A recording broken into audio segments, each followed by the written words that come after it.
Yoga teacher बनने की शुरुआत होती है by completing the yoga teachers training course. एक स्टैंडर्ड 200 आवर्स टीटीसी में क्या होता है? Standard 200 hours TTC actually covers the asana practice, the yoga philosophy, the anatomy and physiology, the methodology और the teaching styles and the alignments of the asanas जो है वो सिखाए जाते हैं। वैसे TTC एक strong foundation बना के ज़रूर देता है, but to become an exceptional teacher ये जो continuous growth, continuous learning, continuous courses करना वो बहुत ज़्यादा ज़रूरी होता है। तो चलिए आइए आज जानते हैं why doing just one TTC is not enough for your career for becoming an exceptional yoga teacher। तो चलिए आइए शुरू करते हैं।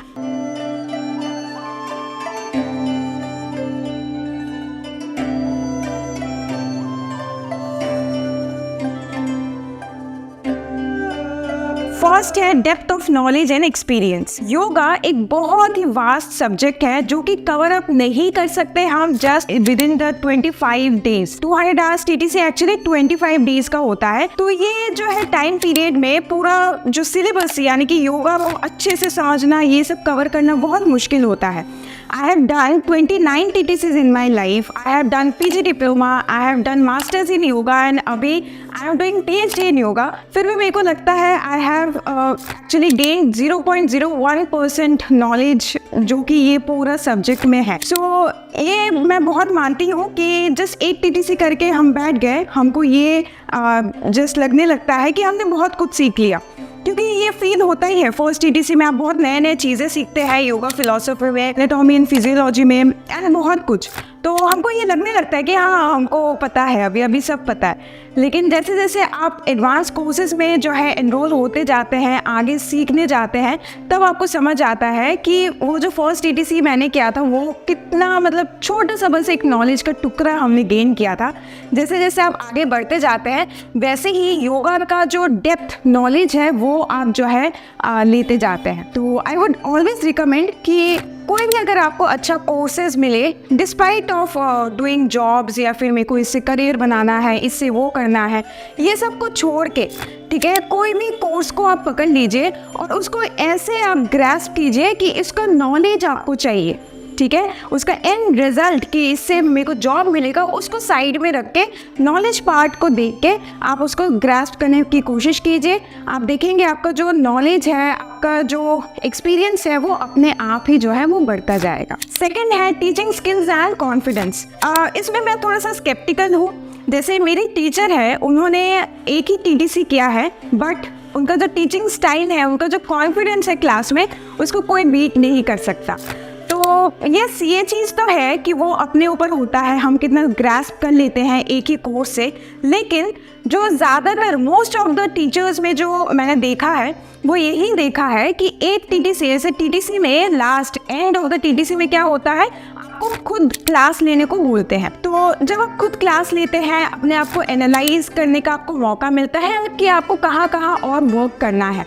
तो ऐसे अगर मल्टीपल कोर्सेज आप करते जाएंगे उतना आपका कॉन्फिडेंस बिल्ड होगा। क्यों? क्योंकि नॉलेज आप ग्रेस्प करते जाएंगे, जितना आप नॉलेज ग्रेस्प करते जाएंगे कॉन्फिडेंस बिल्ड होगा और वो आपके क्लासेस में दिखेंगे। तो जैसे हम लोग अभी एनाटॉमी पे बहुत ज़्यादा जो है वर्क करना चाहते हैं, जैसे मेरी सिस्टर है निशिता, वो बहुत ज़्यादा एनाटॉमी में इंटरेस्टेड है, तो उसने एक कोर्स किया है एनाटॉमी का। तो उसमें एक्चुअली सिखाया जाता है आसना के एक्चुअली इर्द गिर्द में कि ये जो पर्टिकुलर हम आसना कर रहे हैं ये किस पार्ट ऑफ द मसल के लिए है, किस पार्ट ऑफ द बॉडी के लिए ये ज़्यादा यूजफुल है, कॉन्ट्रडिक्शंस क्या क्या है, अगर अलाइनमेंट सही नहीं रखेंगे तो कौन से मसल में ये ज़्यादा जो है प्रॉब्लमेटिक होगा एंड एवरीथिंग।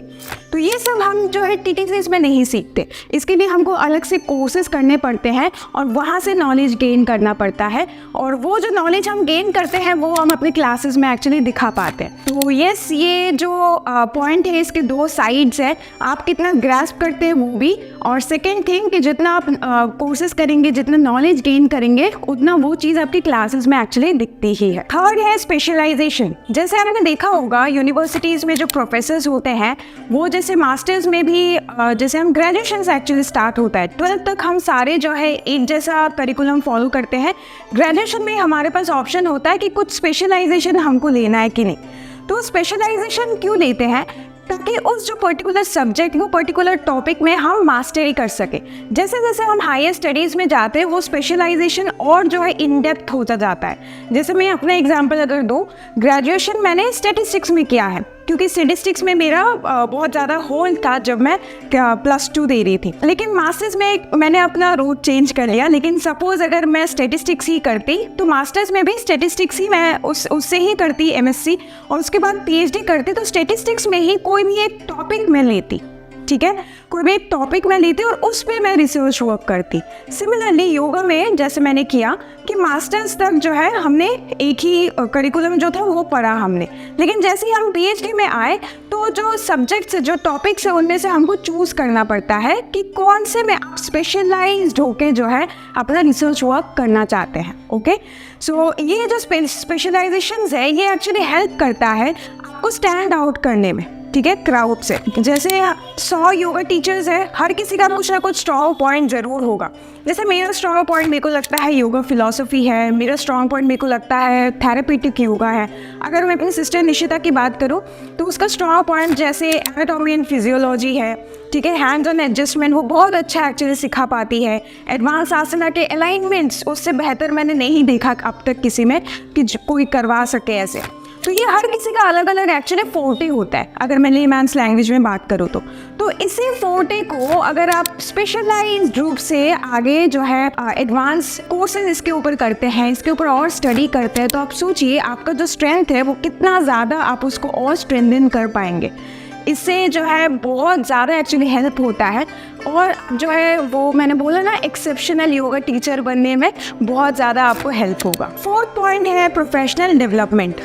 इसमें भी मैंने 2 पॉइंट्स एक्चुअली आपको बोलना है कि ये जो प्रोफेशनल डेवलपमेंट है ये चीज़ जो है TTCs में मतलब 0.1% सिखाया जाता होगा जो मेरे को लगता है। फर्स्ट है बिजनेस डेवलपमेंट, बिजनेस बिल्डिंग। तो ये जो एक जो yoga teachers training course complete करता है उसके बाद उसको कैसे अपना बिजनेस स्टार्ट करना है, कैसे उसको जो है अपने आप को मार्केटिंग करना है, ये सब कुछ करना है, ये आपको TTC में नहीं सिखाया जाएगा। लेकिन हम अपने TTC में ये सिखाते हैं। हमारे जो चारों जो स्टूडेंट्स हैं, इन्होंने जब हमने TTC स्टार्ट किया था तभी से मैंने उनको एक्चुअली सिखाना चालू कर दिया और उन्होंने अपना बिजनेसेस भी खोल लिए। So if you are interested ये आपको बोनस मिलेगा हमारे TTC में। चलिए बैक टू द पॉइंट। तो ये जो बिजनेस डेवलपमेंट, बिजनेस ग्रोइंग का जो स्किल है वो आपको थोड़ा सा अलग इधर सीखना पड़ता है, या फिर यूट्यूब में जो है दूसरे योगा टीचर्स का एक्सपीरियंस जो है जान के, उनके लाइफ स्टोरीज जान के आप सीख सकते हैं। सेकेंड आता है नेटवर्किंग। यस, TTCs में नेटवर्किंग अच्छे से होता है, लेकिन मैंने जितना तक देखा है आफ्टर डूइंग 29 TTCs कि लोग आफ्टर TTC एक दूसरे के साथ कनेक्शन में नहीं रहते, ठीक है, बहुत कम ऐसे होता है। लाइक हमारे बैच में भी मैंने जितने TTCs किए हैं, मैं ज़्यादातर लोगों के साथ मेरी कनेक्शन उतनी अच्छी नहीं है। लास्ट जो TTC क्या है वहाँ से मेरे को बहुत अच्छे कनेक्शंस मिले और वो बिजनेस पार्टनर्स में भी एक्चुअली चेंज हो गए। तो आप सोचिए अगर आप इस माइंडसेट से भी जाते हैं कि मेरे को नेटवर्किंग भी करना है, या फिर बाद में भी आप जो है ऐसे रिलेशन मेंटेन करने के उसमें एक दूसरे के साथ कनेक्शन में भी रहते हैं, उससे बहुत ज़्यादा एक्चुअली फ़ायदा होता है दोनों योगा टीचर्स को। ये एक चीज़ है मेरे को लगता है कि TTCs में इंक्लूड कराना चाहिए, क्योंकि नेटवर्किंग बहुत ज़्यादा एक्चुअली हेल्पफुल है आज के डेट में। ये मैंने अपने एक्सपीरियंस से सीखा है कि मेरे पास ना बहुत ही अच्छा नेटवर्क सोर्स है, मैं आज के डेट पे इतना बोल सकती हूँ। क्यों है? बिकॉज मैंने अलग अलग कॉलेजेस से अलग अलग कोर्सेज किए हैं। तो आज जब भी मेरे को जैसे हायरिंग करना होता है या कुछ हेल्प चाहिए होता है, आई हैव पीपल कि मैं उनको कॉल करके पूछ सकूँ या उनसे हेल्प मांग सकूँ या ऐसा कुछ। ये लोगों के पास नहीं होता। क्यों नहीं होता? बिकॉज एक ही TTC करके बैठ जाते हैं और किसी से ना कभी नेटवर्किंग हुआ, और जो जैसे इंडिया में है कल्चर, योगा टीचर्स जैसे मिलते नहीं हैं, एक दूसरे से मिलते नहीं इन द सेंस जैसे कॉर्पोरेट्स में होता है, उनका इवेंट्स होता है तो डिफरेंट जो है सेगमेंट्स के लोग, सेक्शंस के जो है एम्प्लॉयज़ आकर मिलते हैं, नेटवर्किंग होता है, वैसे योगा टीचर्स का नहीं हो पाता। सो इसलिए मेरे को लगता है कि आप अलग अलग कोर्सेज कीजिए, उसमें से ही आपको जो है अपने लिए बेस्ट या तो बिजनेस पार्टनर या फिर एक कलीग या फिर ऐसे आपको बहुत जो है ऑप्शंस मिलेंगे, और इससे आपको सच में जो है फ़ायदा होता है अपने करियर में। इस वीडियो को बनाने का मेरा एक ही मोटिव था कि मैं आपको ये कन्वे कर सकूं कि बहुत सारे योगा टीचर्स हैं जो एक ही टीटीसी करके अपने आप को, अपना जो सेल्फ प्रैक्टिस है, अपना जो सेल्फ स्टडी है, स्वाध्याय, उसको एकदम भूल जाते हैं। वैसा बिल्कुल भी मत कीजिए। येस आई नो बहुत डिफिकल्ट है अपने आप को पुश करना, इसलिए अपने आप को एंगेज करके रखना जो है वो बहुत ज़्यादा ज़रूरी है। कैसे कर सकते हैं आप? ऐसे शॉर्ट टर्म कोर्सेज करके। यस ये बहुत ज़्यादा मनी इन्वेस्टमेंट्स बहुत ज़्यादा इसमें चाहिए होता है, लेकिन अगर हम अपने ऊपर ही इन्वेस्ट नहीं करेंगे तो हम कैसे सोच सकते हैं कि हम बहुत ऊपर बढ़ जाएंगे? नहीं होगा ना। तो अपने ऊपर भी आपको इन्वेस्टमेंट के लिए थोड़ा सा सोचना पड़ेगा। मेरा एक थंब रूल है कि every 6 months I will do something, कोई भी कोर्स, ठीक है। और आजकल जैसे ऑनलाइन तो सब कुछ मिलता है तो वो बहुत इजी हो गया है, नहीं तो पहले ऑफलाइन होना, जाना पड़ता था, करना पड़ता था and everything. But every 6 months I do कुछ ना कुछ ऐसे कोर्सेज जिससे मैं अपने आप को अपग्रेड कर सकूं अपने करियर में। मेरे को इस फील्ड में 9 साल हो गए, लेकिन मैंने ये अपना जो थंब रूल है ना, इसको कभी चेंज नहीं किया। And I think that's why एक सक्सेसफुल जो है करियर में बिल्ड कर पाई। एंड मेरे को ऐसे बिजनेस पार्टनर्स भी मिले जो सिस्टर्स के रूप में है, जो मैं बोलूँगी, and I can trust them blindly, ठीक है। और जैसे अभी हमने टीटीसी भी चालू किया है, तो मेरे को लगता है ये जो चीज़ें हैं ना, ये यूनिवर्स आपको ब्लेस करता है जब आप अपने ऊपर काम करते रहते हो, ठीक है। मेरे लाइफ में बहुत सारे सेटबैक्स आए, लेकिन मैं रुकी नहीं। मेरे को हमेशा था कि नहीं, मेरे को आगे बढ़ना है, मेरे को अपने आप को सुधारने के लिए क्या करना है, आई विल डू। तो ये जो है अपने साथ ट्राई कीजिए, प्लीज़ इसको इम्प्लीमेंट कीजिए। आप देखिए 1 साल में जो है आप जहाँ थे ना, वहाँ से आप काफ़ी ऊपर पहुँच जाएंगे। और जो आपका जो है क्लाइंटेल बनना, नेटवर्क बनना, ये सब बनना, वो अपने आप होता जाता है, बाई प्रोडक्ट है इसका। तो जैसे मेरे को अभी वर्क नहीं करना पड़ता कि मेरे को क्लाइंट्स कहाँ से आएंगे, मेरे को ये कहाँ से होगा, वो कहाँ, वो अपने आप होता जाता है। क्यों? क्योंकि मेरे नेटवर्किंग मैंने बहुत किया है, बहुत स्ट्रॉन्ग है मेरे नेटवर्क्स, मैं सीखने का चाह रखती हूँ, ये सब है। तो आई थिंक ये इससे ही एक्चुअली आपको समझ आ गया होगा कि मैं क्या बोलना चाह रही हूँ। तो आई होप इस वीडियो से आपको कुछ ना कुछ वैल्यू मिला होगा। अगर वैल्यू मिले तो इस वीडियो को लाइक एंड शेयर ज़रूर करें और हमारे चैनल को सब्सक्राइब करें। हम अपने चैनल पर ऐसे ही करियर इन योगा रिलेटेड आपको जो है गाइडेंस प्रोवाइड करते हैं, योगा फिलॉसफी, आयुर्वेद के बारे में आपको बोलते हैं। मैं अपना एक्सपीरियंस भी आपके साथ जो है बीच बीच में शेयर करती रहती हूँ। अगर आप एक योगा टीचर है और आपको जानना है कि योगा क्लास प्रॉपर्ली कैसे लिया जाता है, तो आपके पास 2 ऑप्शंस है। फर्स्ट ऑप्शन जो कि फ्री में है कि आप मेरे सिस्टर निशिता का चैनल सब्सक्राइब कर सकते हैं, वहाँ वो योगा फ्लोज बताती है, वो जो है आपके लिए बहुत ही बेनिफिशियल होगा। और सेकेंड ऑप्शन है कि अगर आप इन डेप्थ चीज़ों को सीखना चाहते हैं, बिजनेस कैसे डेवलप होता है, क्लाइंट्स को कैसे रिटेन करना है, कैसे उनको अट्रैक्ट करना है, ये सब के साथ योगा का जो पूरा करिकुलम है, ये सब भी सीखना चाहते हैं, तो आप हमारा टीटीसी ज्वाइन कर सकते हैं। ये जो फ़ोन नंबर है, इसमें आप कॉल करके नेक्स्ट टीटीसी बैच के बारे में जान सकते हैं। चलिए मिलते हैं नेक्स्ट वीडियो में, तब तक के लिए धन्यवाद।